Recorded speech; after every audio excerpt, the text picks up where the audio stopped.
Mateus capítulo 14, nós vamos ler do verso 22 até o verso 33, mas antes de ler o texto, deixa-me tentar levar a pensar sobre algumas questões que eu quero neste momento apresentar para vocês. Talvez uma das nossas maiores crises, ou uma das maiores crises que nós cristãos enfrentamos, é conciliar a bondade de Deus com as tribulações que enfrentamos no percurso da vida. Como é que eu concilio bondade de Deus com momentos difíceis que vivo? Como é que eu concilio a bondade de Deus com situações que de repente acontecem comigo e eu não esperava que aquilo acontecesse? Que Deus bom é esse que permite seus servos sofrerem? Que Deus bom é esse que permite os seus servos passarem por enfermidade? Que Deus bom é esse? Que bondade é essa que nos permite, às vezes, passarmos por coisas que não gostaríamos de passar? Talvez esse seja um dos nossos maiores dilemas, é justamente saber conciliar entre a bondade de Deus com as tribulações que enfrentamos. E geralmente quando essa crise, ela vem, ela chega, ela nos pega de surpresa, ela atinge a cada um de nós. Alguns de formas mais intensas, outras de formas mais brandas, mas o fato é que todos nós, na nossa existência, ou passamos, ou estamos passando, ou passaremos por alguma crise, ou por alguma tribulação, ou por algum tipo de sofrimento, de circunstâncias em que muitas das vezes nós acabamos perguntando a Deus, por que de tudo isso? Quantos de nós já não indagamos a Deus, por que isso, Senhor? Quantos de nós já não fizemos isso? O Philip Yancey, num livro bem legal, se você não leu, como diz o Jonas Madureira, você não pode passar dessa vida para outra sem ler, vai te fazer muito bem. O Philip Yancey escreveu um livro chamado Decepcionado com Deus. E esse livro é um livro bem interessante. E ele, em uma parte desse livro, de um capítulo, ele escreve assim: descobri que para muitas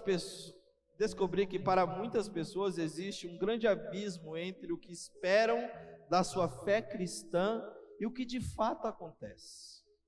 Há uma expectativa entre o que esperam na sua vivência cristã e de fato no que acontece nessa vivência cristã.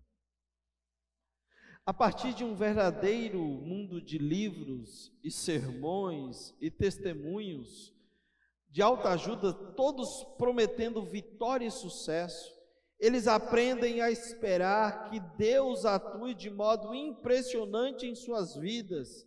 Se não enxergam tais intervenções, sentem-se desapontadas, traídas e frequentemente culpadas. No livro Decepcionado com Deus, o Philip Yancey, ele vem com essa ideia de relatar testemunho de muita gente que criam expectativas gigantescas a respeito de um Deus, a respeito daquilo que Ele pode fazer, mas que ouviram de outros e não daquilo que o próprio Deus revela de si mesmo na sua palavra e nas Escrituras. E quando essas expectativas ela é além do que eles mesmos conseguem lidar e não acontece nada daquilo que eles esperam deste Deus, eles se sentem então desapontados, traídos e frequentemente culpados, porque se acham em uma fé que talvez não deveria viver. Eu estou lendo tudo isso para vocês porque o texto em que nós vamos ler é muito interessante. É um texto onde Jesus, depois da primeira multiplicação dos pães e dos peixes, se depara com seus discípulos, depois de dizer para eles que eles deveriam não mandar o povo embora, mas dar para aquele povo de comer. Os discípulos chegaram para Jesus e falaram: Senhor, já é quase tarde, manda que esse povo vá pelas aldeias e povoados e compre e tenha o que comer, porque já é tarde e tu vai se fechar, não tem o que fazer. E Jesus diz: dá-lhe voz de comer. E assim acontece, nós conhecemos, houve ali uma multiplicação de pães e de peixes. E Jesus, após fazer isso, o verso 22 diz, não perdeu tempo, preste atenção, verso 22. Logo a seguir, compeliu Jesus os discípulos a embarcar e a passar adiante dele para o outro lado, enquanto ele despedia as multidões. E despedidas as multidões, subiu ao monte a fim de orar sozinho.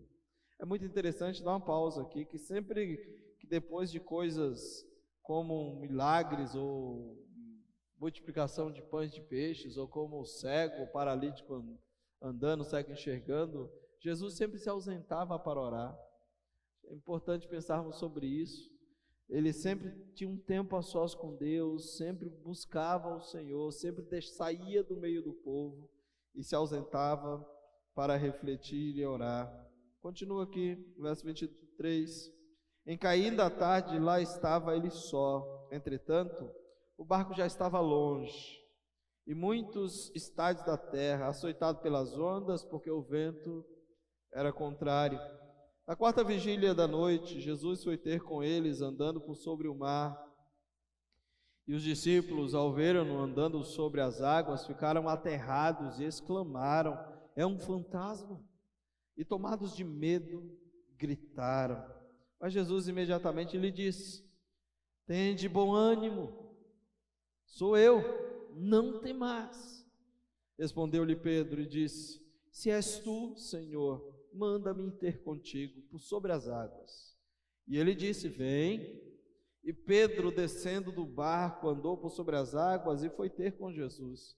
Reparando, porém, na força do vento, teve medo e, começando a submergir, gritou: salva-me, Senhor. E prontamente Jesus, estendendo a mão, tomou e lhe disse: homem de pequena fé, por que duvidaste? Subindo ambos para o barco, cessou o vento, e os que estavam no barco o adoraram, dizendo: verdadeiramente és filho de Deus. O evangelho puro e simples, queridos, é um evangelho que é obedecido independentemente do que estamos enfrentando. O verdadeiro evangelho, o evangelho genuíno, é um evangelho que nos convida à obediência, independentemente do que eu e você estamos passando na vida, o processo estamos passando na vida. E é muito interessante porque muitas pessoas, como o Filipenses cita no seu livro, estão decepcionadas com Deus por causa do tipo de evangelho que eles têm sido apresentados. Um evangelho de triunfalismo, que ouvimos aqui o Rafael falando, um evangelho de barganha com Deus, um evangelho que é um evangelho à la carte, que é o vou me servir do que eu preciso, não do que eu devo ser servido. Eu estou aí com um cardápio para escolher o que eu quero, e se não me oferece o que eu quero, então eu procuro o local onde me oferecerão o que eu quero. E este tipo de evangelho que tem sido apresentado nos tempos de hoje, tem decepcionado pessoas, que tem criado expectativa em homens e em um evangelho falso e pirata, e não no evangelho genuíno de Jesus Cristo. Ser cristão, meus irmãos, verdadeiro, no sentido pleno da palavra, significa um seguidor incondicional de Jesus, obediente a Jesus e a sua palavra. Nós somos ordenados sim a obedecê-lo sem questioná-lo, segui-lo sem reclamar. A gente, quando olha para o texto em que você lemos, nos diz que após a multiplicação de pães e de peixes, veja o que Jesus fez no versículo 22, leia aí comigo: logo a seguir, compeliu Jesus os discípulos a embarcar e passar adiante para o outro lado, enquanto despedia as multidões. O que Jesus fez logo em seguida? Após o milagre da multiplicação dos pães e dos peixes, em seguida, o que Jesus fez? O que ele fez com seus discípulos? Vamos lá, vocês que estão aqui, me ajuda aí. A minha tradução diz que Jesus compeliu. Há uma outra tradução? Insistiu. Há uma outra tradução? Ordenou. Rafael está traduzindo diferente que você. Mandou. Queridos, os discípulos não queriam. Pensa comigo, você no lugar dos discípulos. Acontece agora um milagre extraordinário, com poucos recursos. o povo está feliz, está se alegrando com os milagres, está celebrando a Deus. E Jesus fala: pode parar, entram vocês no barco e vão lá para o outro lado. Tira os discípulos do meio do povo, da euforia do milagre, e manda eles para um barco. Entra no barco e atravessa. O texto faz questão de dizer que Jesus insistiu. Copelir, a palavra do original, a ideia de copelir é fazer deslocar-se à força, empurrar, impelir, ou seja, Jesus obrigou os discípulos a partir. Eles não foram por livre e espontânea vontade, mas receberam uma ordem direta de Jesus e eles obedeceram. Porque é muito bom, irmãos. Eu e você gostamos do que é confortável. Eu e você gostamos de presenciar o agir de Deus, de estar onde as coisas estão acontecendo. Nós gostamos disso, mas Jesus fez questão de tirar os discípulos daquela realidade e os obrigou, os ordenou, os compeliu, insistiu de que eles entrassem no barco, deixassem o povo e fosse para o outro lado, e entrasse no barco independentemente do que estava por vir. Agora, o que o texto diz, queridos, depois que eles entraram no barco? O verso 23 diz que depois que ele despediu a multidão, ele subiu ao monte para orar, e diz então, em caindo a tarde, lá estava ele só, quem? Jesus, sozinho. Entretanto, o barco já estava longe. Com quem? Com os discípulos. A multidão estava longe, a muitos estádios da terra, açoitado pelas ondas, porque o vento era contrário. É muito interessante isso.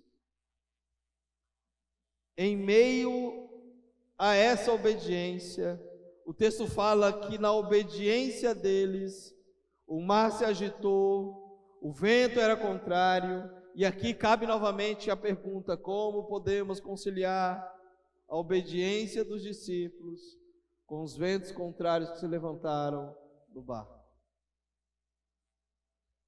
Como entender isso?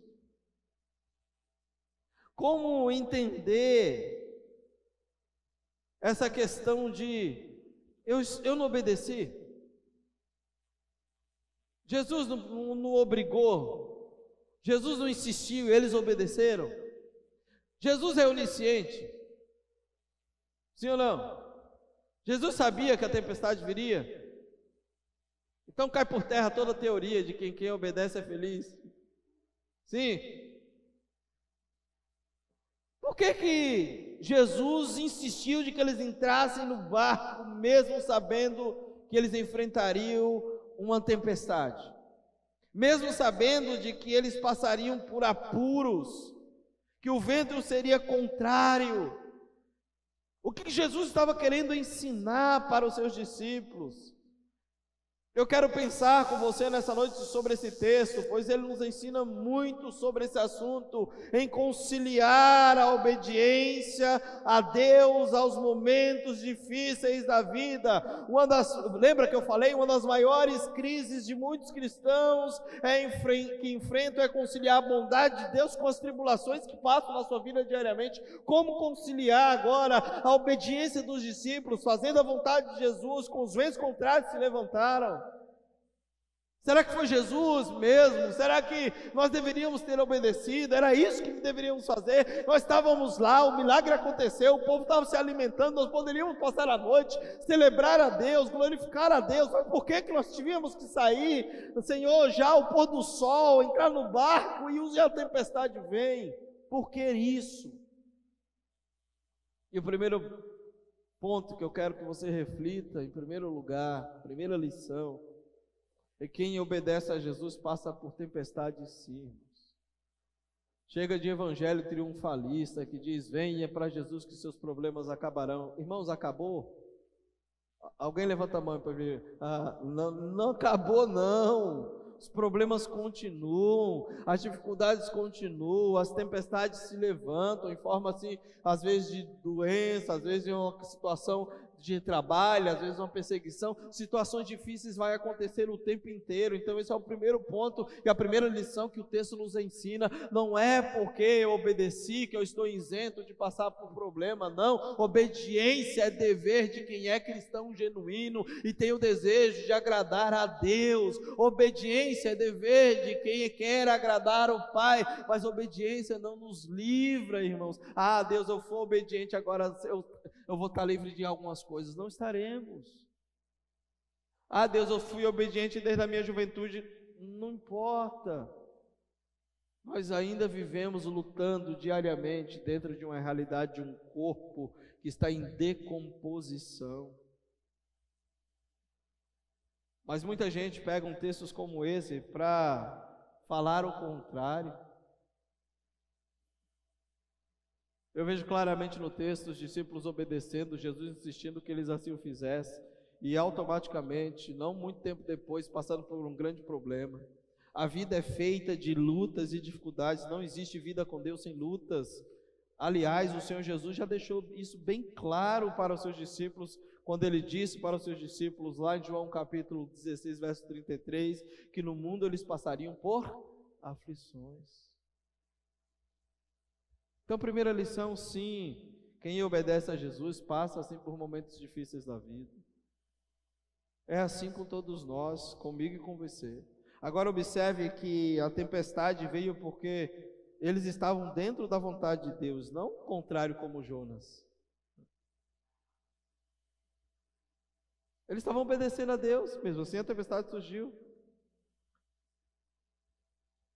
Agora Jesus não é onisciente, irmãos? Ele não sabia de tudo isso? Ele não sabe de todas as coisas? Então por que ele mandou os seus discípulos entrar naquele barco para encontrar com a tempestade? Aqui tem uma aplicação bem simples, que serve para mim e para você. Jesus sabia que os seus discípulos estariam mais seguros no meio da tempestade, dentro da vontade do Senhor, do que em terra com a multidão fora da vontade divina. Qual era a vontade do Senhor para a vida deles? Que eles estivessem no barco naquele momento. Não era em terra. Estivesse no barco. Era o melhor lugar que eles poderiam estar. Nós aprendemos muito mais através da manifestação do Senhor na tempestade do que se ele não tivesse ocorrido em nossas vidas. Imagina os discípulos, se está na terra, está tudo normal, o milagre aconteceu, o povo está celebrando, festa para todo lado. Mas eles estão no barco, obedientemente, fazendo aquilo que o Senhor havia pedido para que eles fizessem. Uma tempestade se levanta e o decorrer do texto vai dizer que Jesus vai ao encontro deles, andando sobre as águas. Você já imaginou essa cena? O teu mestre andando sobre as águas, os discípulos se assustam e o Senhor vai ao encontro deles. Estar em terra era desfrutar e presenciar os milagres que o Senhor fez, mas estar no barco em obediência era desfrutar de uma outra experiência que faria toda a diferença na região de Gadara. Quando aquele homem sai do sepulcro completamente atormentado pelos demônios, os discípulos sabiam quem era Jesus. Eles sabiam quem era Jesus. Esse é o contexto que está aí. Então, meus irmãos, entenda que o centro da vontade de Deus é o lugar mais seguro da terra, ainda que seja em meio a uma grande tempestade. Onde Deus nos quer, onde Ele tem nos colocado, ainda que seja diante das mais severas dificuldades da vida, se é onde Deus nos quer, estamos em obediência, é o melhor lugar para mim e para você. E o melhor lugar para os discípulos naquele exato momento era dentro do barco.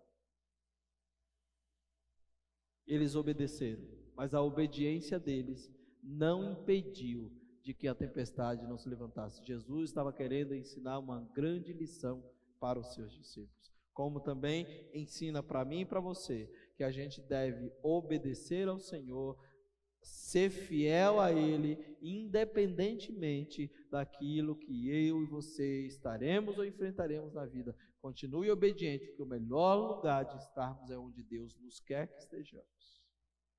E o melhor lugar para os discípulos era o barco.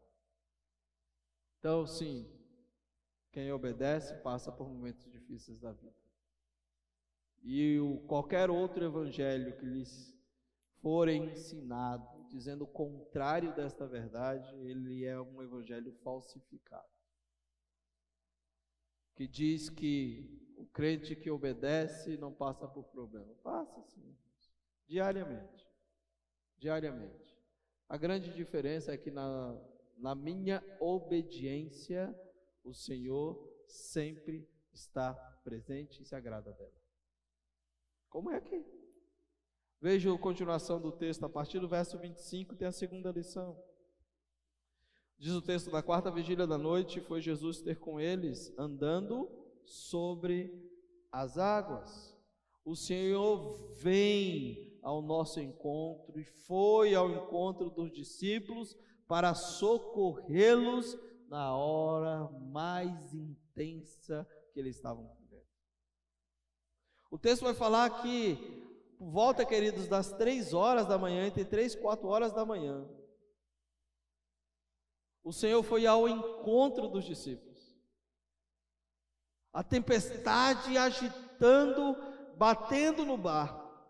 E o Senhor agora vai ao encontro dos discípulos nos momentos difíceis da vida. Ele foi ao encontro dos seus discípulos. E o texto vai falar, verso 26, e os discípulos, ao verem andando sobre as águas, ficaram aterrados e exclamaram: é um fantasma, e tomados de medo gritaram. Mas Jesus imediatamente lhe disse: tende bom ânimo, não tenha medo, não temas, sou eu. Sou eu. Ele é o nosso socorro nos tempos difíceis, nas angústias da vida. E ele aqui mostra claramente como um socorro presente quando vem ao encontro dos seus discípulos em um dos momentos difíceis, quando a tempestade está intensa, quando a noite já se esvai. Jesus vem ao encontro dos seus discípulos para acalmar toda aquela tempestade. Em meio a todo aquele desespero, o Senhor traz ao coração dos discípulos conforto e consolo. Como? Não tenham medo, sou eu. Jesus vem ao encontro deles e diz uma palavra de ânimo: por que vocês estão com medo? O que nós aprendemos? Quem vive pela fé em Jesus não deve se esquecer de que Ele sempre vem ao nosso encontro, ainda que pareça tardar, ainda que pareça demorar. Espere, Ele sempre vem ao meu e ao seu encontro. O problema é que nós temos dificuldade de lidar com o Cronos. A gente acha que deve ser logo, já, mas ele vem no tempo certo. O texto vai dizer que ele despediu os discípulos, ele subiu para o monte a orar sozinho. O barco já estava distante a alguns estádios, já estava longe, mas no momento mais intenso ele vem ao encontro dos seus discípulos para socorrê-los nas mais angústias que eles estavam vivendo naquele barco, diante daquela tempestade. Ele tem o tempo certo para tudo, irmãos. Descansa seu coração. Por quê? Porque o Senhor sempre vem ao encontro dos seus filhos, dos seus servos, nos momentos difíceis de angústia, como foi aqui com os discípulos. Jesus veio ao encontro deles, no tempo certo, na hora certa. O mais extraordinário de todas essas experiências aqui com os discípulos é a ousadia de Pedro. Se eu estou no lugar de Pedro, eu ia ter muito medo de fazer o que ele fez. Não sei se você teria, mas o texto fala que quando Jesus diz: não temas, sou eu, Pedro responde claramente, diz: Senhor, se é o Senhor mesmo, eu quero ir aí. É tu mesmo ou não, fantasma não? Então manda eu ir ter contigo. O texto disse o quê? E Jesus disse: tudo bem, pode vir, sou eu. E Pedro desceu do barco, irmãos. Eu gosto quando eu leio esse texto, já falei várias vezes na igreja, porque eu vejo muita gente criticando a Pedro, falta de fé de Pedro, que nada, Pedro teve foi fé sobrando, não teve falta de fé coisa nenhuma. Pedro, que ele desceu do barco, ele andou nas águas. Você imagina isso? Pedro não teve fé, ou Pedro não teve falta de fé, Pedro teve coragem e ousadia. Mais uma vez ele obedece ao Senhor. O Senhor disse: tudo bem, Pedro, sou eu, pode descer, venha. Pedro desce do barco, começa a andar sobre as águas, e aí ele tira os olhos de Jesus, começa a olhar para a força do vento, começa a olhar para o mar, e diz o texto que ele começou a afundar. Tem diversas lições com esse texto. O texto vai dizer que Pedro, quando tirou os olhos de Jesus, ele começou a afundar. E quando ele reparou a força do vento, ele teve medo. Queridos, fé não anda com medo. Não tem como conciliar fé e medo. Pedro automaticamente, quando tirou os olhos de Jesus e começou a olhar para a força do vento, começou a olhar para as circunstâncias ao seu redor, disse que o seu coração foi tomado de medo. E quando ele começou a afundar, o texto vai dizer que ele começou a afundar. Ele gritou. Eu gosto muito quando eu chego aqui, porque dá para fazer diversas aplicações. Eu e você temos a tendência o tempo inteiro, e que você não repita isso nesse ano 2022, de tirar os olhos de Jesus, de começar a olhar para as coisas ao redor, para os problemas, para os ventos, para circunstâncias difíceis. Começamos a passar por problemas no casamento, na família, no trabalho, em tanto lugar, e não percebemos que tudo isso é porque tiramos os olhos de Jesus. E demoramos de perceber essa realidade. E tem muita gente que está afundando, literalmente, em todos os sentidos, na vida profissional, no casamento, com a família, em tantas áreas, porque primeiro tiraram os olhos de Jesus, e segundo, não pedem ajuda. Tem que pedir ajuda, irmãos. Leia o texto, veja, observe o detalhe do texto. Verso 30. Reparando, porém, na força do vento, teve medo. E começando a afundar, submergir. O que ele fez? Gritou. Não deixa afundar para gritar, não. Falei igual um baiano agora, hein? Não deixa afundar. Para de tentar sofrer e tentar resolver as coisas sozinhas. Pede ajuda. Grita. Ah, espiritualmente eu já não oro faz tempo. Pede ajuda. Ah, eu já não leio a Bíblia faz tempo. Pede ajuda. O meu casamento não está bem, pede ajuda. Ah, em casa já tem alguns dias que eu não tenho o que comer, pede ajuda.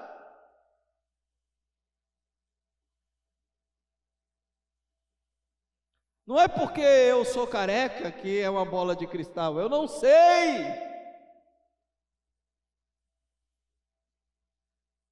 É isso, é a grande verdade, irmãos. Só há possibilidade da igreja aqui se dispor a ajudar a igreja aí, quando a igreja aí diz: socorro, estou afundando, alguém me ajuda, eu tirei os olhos de Jesus, estou com medo e a minha fé está esmorecendo, me ajuda. E aí você terá ajuda. Pedro fez isso e veja que instantaneamente, imediatamente, Prontamente, Jesus estende as mãos, toma aquele homem de volta para o seu lado e diz para aquele homem: por que é que você duvidou, homem de pequena fé? Você estava andando sobre as águas, duvidastes por quê? E diz o verso 32, que subindo ambos para o barco cessou o vento. Jesus tira Pedro do seu tempo de desespero e traz de volta para o lugar de segurança. Todas as vezes que clamarmos ao Senhor, pedirmos ajuda aos irmãos, à igreja, não ficarmos sozinhos, o Senhor sempre nos trará de volta para o lugar de segurança. Os dois subiram no barco e cessou o vento, e cessou a tempestade. Lembre-se, meus irmãos, que o Senhor sempre vem ao nosso encontro para nos socorrer na hora da angústia. Nunca se esqueça que o Senhor Jesus é socorro presente na tribulação. Ele é quem traz conforto e consolo nas horas em que mais precisamos. Ele fez isso com seus discípulos. E o texto diz que ambos subiram para o barco, e os que estavam no barco o adoraram, dizendo: verdadeiramente és o Filho de Deus.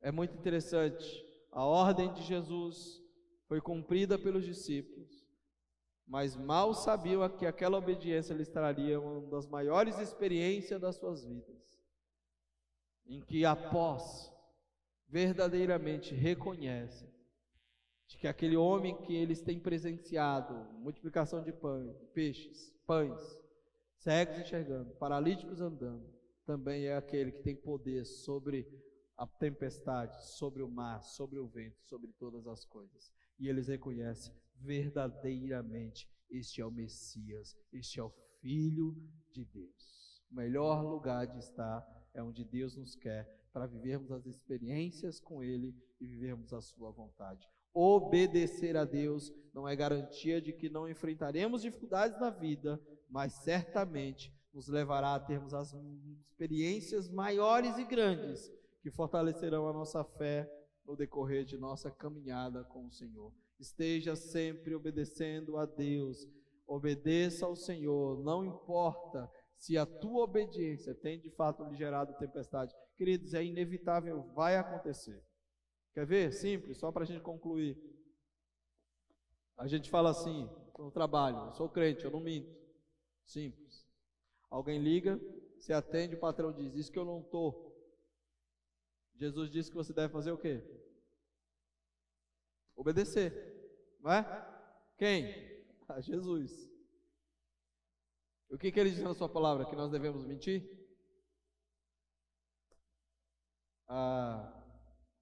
Eu não posso fazer isso. Você está. Se você faz isso, pode, sim ou não, acontecer alguma situação por causa da sua obediência? O patrão pode dizer: por que você não me obedeceu? Era só falar que eu não estava. Eu não posso. Sou crente, eu não minto. As nossas obediências, conforme a vontade de Deus estabelecida na sua palavra, vai contrariar o coração de muita gente que não tem os princípios que eu e você temos. Mas o melhor lugar para você estar e viver o evangelho onde Deus te colocou, obedeça, porque é lá que Deus quer usar a sua vida, independentemente das lutas, dificuldades e tempestades que se levantarão. Deus está com você e Ele te socorrerá no tempo oportuno. Espere em Deus, tenha fé, confie, Ele vem sempre ao nosso encontro nos momentos difíceis da vida. E nós vimos isso aqui acontecer. Que Deus nos ajude, esse ano 2022, continuar firme, com os olhos no Senhor, adorando a Deus. Tenha fé, irmãos, tenha fé, não esmoreça, continue firme, confiando no Senhor. Obedeça, ainda que seja aos seus olhos humanos muito difícil de fazer. Se Deus mandou, faça, porque a vontade dEle, e a vontade dEle é boa, perfeita e agradável.